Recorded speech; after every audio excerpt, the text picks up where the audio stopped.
जैन साथियों, स्वागत है आपका अपने चैनल एवीएम क्लासेस में। आज दोस्तों आप लोग लेकर के आए 12th क्लास के लिए बायोलॉजी है। इसका पार्ट 1 वीडियो बन चुका है। यदि आप नहीं देखे तो हमारे डिस्क्रिप्शन बॉक्स में आपको लिंक दे दिया जा रहा है, वहां से आप डायरेक्ट देख सकते हैं। इसका पार्ट 2 वीडियो है, उसमें लाइन जनन और अलाइन जनन के बारे में वर्णन कर लिए हैं। इसमें पढ़ेंगे अलाइन जनन की विधियां कौन कौन सी होती है, 12th क्लास के लिए है। तो अलाइन जनन के प्रकार, पहला टॉपिक है इसमें अलैंगिक जनन के प्रकार। वीडियो में बने रहेंगे दोस्तों, बहुत कुछ सीखना भी बाकी है। तो अलाइन जनन पहला आता है द्विविभाजन। क्या? तो द्विविभाजन। द्विविभाजन तो आपको नाम से ही पता चल रहा होगा, द्विविभाजन। द्वि मतलब दो, विभाजन मतलब बंटना। तो जब इसको आप डिफिनेशन खुद से भी लिख सकते हैं कि जब किसी एक जीव यानी वैसा विभाजन जिसमें एक जीव से विखंडित होकर के दो नए जीव का निर्माण होता है, वही द्विविभाजन कहलाता है। क्या? वैसा विभाजन जिसमें एक जीव से विभाजित होकर दो नए जीव का निर्माण होता है, नए जीव का निर्माण होता है उसे द्विविभाजन कहते हैं। आपके यहाँ पे समझ में आपको आ गया होगा कि जब एक जीव से ही विखंडित होकर के अलग होकर के दो नए जीव का निर्माण हो जाता है, तो वैसे विभाजन को क्या कहते हैं? तो द्विविभाजन कहते हैं। यानी एक जीव से दो नए जीव का निर्माण या एक व्यष्टि से दो नए व्यष्टियों का निर्माण होता है, वही द्विविभाजन कहलाता है। तो इसे एग्जाम्पल के रूप में समझेंगे तो इसका एग्जाम्पल है दोस्तों अमीबा और पैरामीशियम आता है। अमीबा, तो देखिए अमीबा का संरचना कैसा होता है? तो अमीबा का संरचना निश्चित नहीं होता है, ये इस टाइप का होता है। इसमें एक डीएनए होता है यानी केंद्रक जो होता है, और ये क्या होता है धीरे धीरे। तो देखिए दोस्तों अमीबा को मान लेते हैं संरचना, धीरे धीरे क्या होता है तो एक दूसरे केंद्रक में होने लगता है, बढ़ जाता है, और दो केंद्रक में बढ़ करके दो अलग हो जाता है और दो नए जीव का निर्माण हो जाता है। तो देखिए ये अमीबा है, अमीबा क्या होगा फिर धीरे धीरे देखिए इस टाइप का संरचना लेगा ये, और एक केंद्रक जो था दो केंद्रक में विभाजित हो जाएगा। फिर से क्या होगा तो पूर्ण रूप से दो अलग अलग केंद्रक में विभाजित होगा और दो नए जीव का निर्माण हो जाता है ये।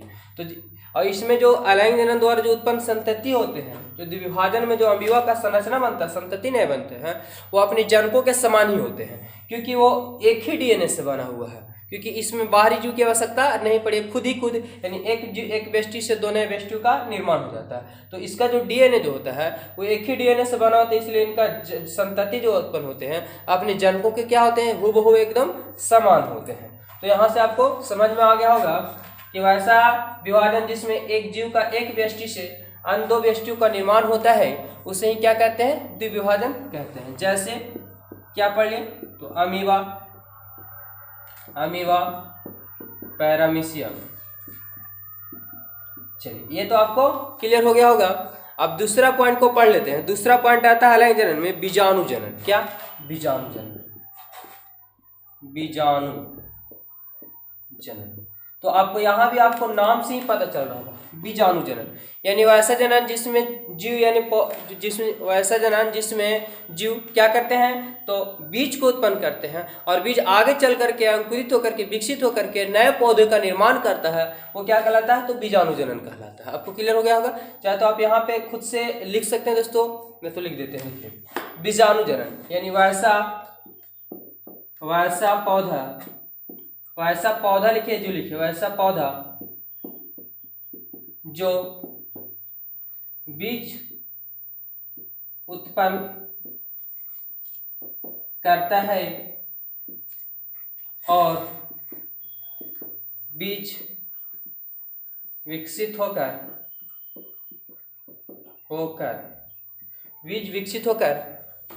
नए पौधे का निर्माण करता है, उसे बीजाणु जनन कहते हैं। तो बीजाणु जनन मतलब जो बीज उत्पन्न करते हैं, तब ऐसे पौधे वैसे जो क्या करते हैं, बीज उत्पन्न करते हैं और बीज विकसित होकर के अंकुरित होकर के नए पौधे का निर्माण करता है, उसे क्या कहते हैं? तो बीजाणु जनन कहते हैं दोस्तों। और ये बीजाणु जनन का उदाहरण जो आ जाता है वो पेनिसिलियम हो जाएगा। एग्जाम्पल इसका ले लेते हैं, क्या पेनिसिलियम पेनिसिलियम पेनिसिलियम। देखिए इसका फिगर कैसे होगा, पेनिसिलियम कैसे पाया जाता है, टेस्ट आपका हो जाता है ये पेनिसिलियम। देखिए इस टाइप का रहता है, इसके ऊपर जो होता है यही अंकुरित यानी बीजाणु इसमें क्या होते हैं, बनते हैं। ये आता है पेनिसिलियम का संरचना ऐसा आता है, ये एक प्रकार का कवक होता है दोस्तों। तो बीजाणु जनन आपको क्लियर हो गया होगा कि क्या वैसा पौधा जो बीज उत्पन्न करते हैं, यानी वैसा जो बीज उत्पन्न करते हैं और बीज अंकुरित होकर के नए पौधे का निर्माण करता है, वही क्या कहलाता है, तो बीजाणु जनन कहलाता है। जैसे पेनिसिलियम में बीजाणु जनन होता है। चलिए इससे आप वीडियो करो करके इसे लिख ले, या तो आपको इसे कंफर्म हो गया होगा। अगले इसमें चलते हैं, क्या आता है अलाइन जनन में जो विधि आती है, अगला आता है मुकुलन। मुकुलन क्या होता है इसके बारे में चर्चा कर लेते हैं। देखिए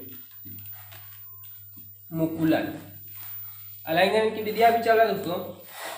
तीसरा पॉइंट है क्या, मुकुलन।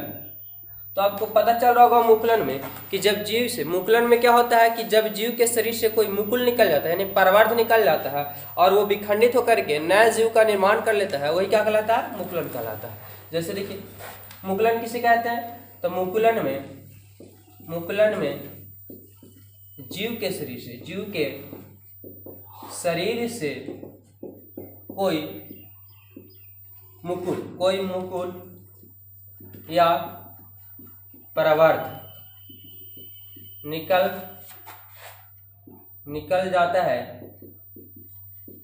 और वह अलग होकर नए जीव का निर्माण करता है,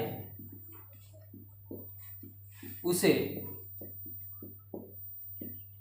मुकुलन कहते हैं। पता चल जा रहा होगा क्या मुकुलन में क्या पढ़े कि जब क्या कि मुकुलन में जीव के शरीर से कोई परवर्ध या मुकुल निकल जाता है और वो विखंडित होकर के अलग होकर के एक नए पौधे का निर्माण कर लेता है, वही क्या कहलाता है, मुकुलन। जैसे आप एग्जाम्पल में समझेंगे, मुकुलन में आता है हाइड्रा और ईस्ट। ऐसे एग्जाम्पल तो बहुत आता है दोस्तों, लेकिन मुख्य रूप से क्या आता है, ईस्ट और हाइड्रा। तो हाइड्रा एक जलीय पौधा है। देखिए क्या होता है, इसका संरचना इस टाइप का होता है, ये इस टाइप का पाया जाता है। ये जलीय पौधा है, क्या होता है देखिए इस टाइप में, ये इस टाइप का रहता है।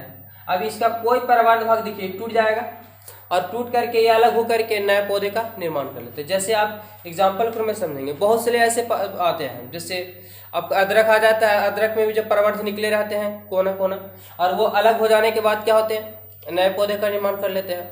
आलू हो जाता है, आलू में भी निकला हुआ रहता है, परवर्ध रहता है। तो इस टाइप का बहुत सारे एग्जाम्पल है इसका, लेकिन मुख्य एग्जाम्पल जो है आपका कि सबसे मुकुलन किस में होता है, तो ईस्ट और हाइड्रा में होता है। तो इसमें क्या होता है मुकुलन में कि मुकुलन जनन में जीव के शरीर से कोई मुकुल या परवर्ध निकलता है और वो अलग होकर के नए जीव का निर्माण कर लेता है, तो ऐसे उसे क्या कहते हैं, तो मुकुलन कहते हैं। जैसे ईस्ट और हाइड्रा, आपको ये कंप्लीट हो गया होगा। चलिए अगला देख लेते हैं। अगला अलाइन जनन में कौन सा विधि आता है, 4 में। तो अगला जो विधि आता है दोस्तों, अगला आता है खंडी भवन। क्या, खंडी भवन आता है, खंडी भवन। तो देखिए खंडी भवन नाम से पता चल रहा होगा आपको कि खंडी मतलब क्या होता है, टूटना। खंड भवन यानी विभिन्न खंडों में टूट जाना। तो इसे आप डिफिनेशन खुद से लिख सकते हैं कि वैसा जीव जिसमें जीव का एक शरीर जो होते हैं कई खंडों में बढ़ जाता है और नए जीव का निर्माण कर लेता है, उसे ही खंडी भवन कहते हैं। जैसे समझेंगे, खंडी भवन में आ जाता है अस्पाइरोगायरा।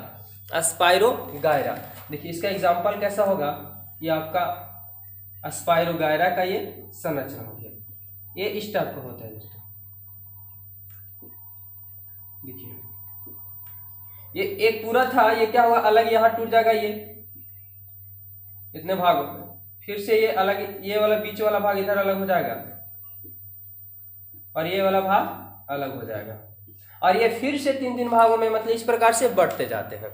तो क्या खंडी भवन में कि वैसा विभाजन, एक जब जीव का शरीर, इसमें लिख सकते हैं कि जब जीव का शरीर कई खंडों में, एक जीव का शरीर कई खंडों में बढ़ जाते हैं और बटे हुए भाग से नया जीव का निर्माण हो जाता है, तो उसे क्या कहते हैं, खंडी भवन कहते हैं। आपको यहाँ से क्लियर हो गया दोस्तों, क्या खंडी भवन में पढ़ लिए कि जब जीव का शरीर, जब किसे लिख लेते हैं, जब एक जीव का शरीर अनेक खंडों में बट जाता है और बटे हुए भाग नए जीव का निर्माण कर लेता है उसे खंडी भवन कहते हैं। एग्जाम्पल क्या था इसका? तो एग्जाम्पल था स्पाइरोगाइरा। क्या? स्पाइरोगाइरा। इसका फिगर पहले बना दिए थे दोस्तों। क्या इस टाइप का फिगर था? ये क्या होता था? बढ़ जाता था। ये इस टाइप का संरचना इसका होता है, टेढ़ा टाइप का रहता है। ये विभिन्न खंडों में क्या हो जाता है? बढ़ जाता है। तो जब जीव का शरीर अनेक खंडों में बढ़ जाता है और बटे हुए खंड नए जीव का निर्माण कर लेता है, वही क्या कहलाता है? खंडी भवन कहलाता है। तो इसे आप चाहे तो रोक के बना ले। देखिए दोस्तों, इसको मिटाते हैं, अगला चलते हैं। क्या होगा? अलैंगिक जनन की विधियों में आपको क्लियर होते जा रहा होगा टोटल। अगला जाता है खंडी भवन, पुनरुद्ध भवन। क्या था? पुनरुद्ध भवन। ये क्या होता है? पुनरुद्ध भवन। तो पुनरुद्ध भवन ये क्या होता है? पुनरुद्ध भवन ये सब टोटल कहाँ आते हैं? तो अलैंगिक जनन के अंतर्गत आते हैं। तो पुनरुद्ध भवन में होगा दोस्तों कि जब कोई जीव का शरीर किसी कारण खंडित हो जाता है और वो अलग हो जाता है और पुनः उस कटे हुए स्थान पे पूर्ण रूप से निर्माण हो जाता है, उस जगह को मरम्मत हो जाता है, तो उसे ही खंडी भवन कहते हैं। जैसे एग्जाम्पल के रूप में आगा प्लेनेरिया और अमीबा। आप एग्जाम्पल के रूप में समझ लीजिए, जैसे छिपकली एक होता है, तो छिपकली का किसी भाग कट जाता है नहीं, जिसको उसका पुच्छ बोल सकते हैं, तो वो कट जाने के बाद पुनः से क्या हो जाता है? प्राप्ति हो जाता है। यानी जब जीव का शरीर किसी कारण कट छट जाने से उस स्थान पे पुनः उस अंग का निर्माण हो जाता है, तो उसे क्या कहते हैं? पुनरुद्ध भवन कहते हैं। जब जीव का शरीर किसी कारण कट